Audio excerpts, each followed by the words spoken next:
Naka-heightened alert na ang ilang ahensya ng gobyerno para sa posibleng paghagupit ng Bagyong Inday na inaasahang papasok mamayang madaling araw o bukas ng umaga sa Philippine Area of Responsibility o PAR.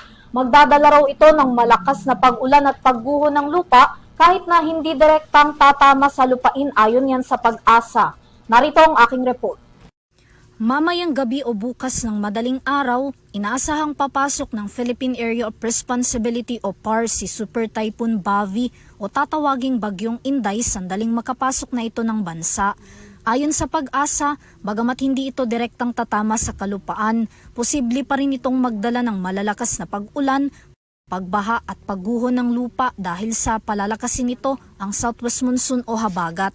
Kaya naman naglabas na ang Mines and Geosciences Bureau o MGB ng Department of Environment and Natural Resources o DENR ng listahan ng mga barangay sa iba't ibang rehiyon na makakaranas ng heavy rainfall sa loob ng 3 araw. Sa inilabas na 72-hour rainfall forecast ng Philippine Atmospheric, Geophysical and Astronomical Services Administration o Pag-asa mula July 6 hanggang July 9, may kabuuang bilang na 2,256 ang maaaring makaranas ng baha at landslide.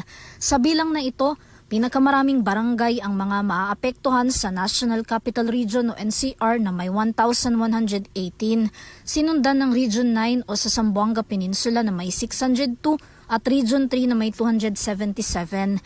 Kasama rin sa mga ito ang Region 12, 11, 2, Negros Island at Cordillera Administrative Region o CAR. Ang Office of the Civil Defense o OCD naka-heightened alert na habang nakasubaybay sa bagyo. Alinsunod din daw sa direktiba ni Pangulong Ferdinand Marcos Jr., nagsisimula na silang maglikas ng mga residenteng nasa high-risk areas, prepositioning ng mga relief goods at paghahanda sa mga evacuation center. Inabisuhan naman ang mga nakatira sa urbanized at low-lying areas, mga tabi at malapit sa ilog na maging alerto sa posibleng pagtaas ng tubig. Sa ngayon, may ilan na ring lugar sa bansa ang isinailalim sa yellow warning.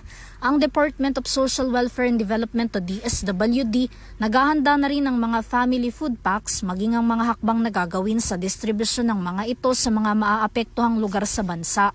Hinikayat naman ang publiko na maging alerto sa mga pagbabago sa galaw ng bagyo. Bagamat inaasahang hihina ito habang papalapit ng bansa na dadaan sa Batanes, nananatili pa rin itong nasa super typhoon category kasabay ng pagtaas ng mga tropical cyclone wind signal sa ilang bahagi ng northern Luzon. Matatandaan na una nang naglabas ang palasyo na kakailanganin ng whole of government approach sa pagbabantay at sa magiging resulta ng Bagyong Inday sa bansa. Sa ngayon, nananalasa na ang Bagyong Bavi sa Guam at Saipan kung saan nagdulot ito ng pinsala sa ilang kabahayan at infrastruktura doon. Nagdulot din ito ng pagkawala ng supply ng kuryente sa US Pacific Island. Para sa EuroTV News, Vanessa Cleofas, sumasaludo sa bawat Pilipino.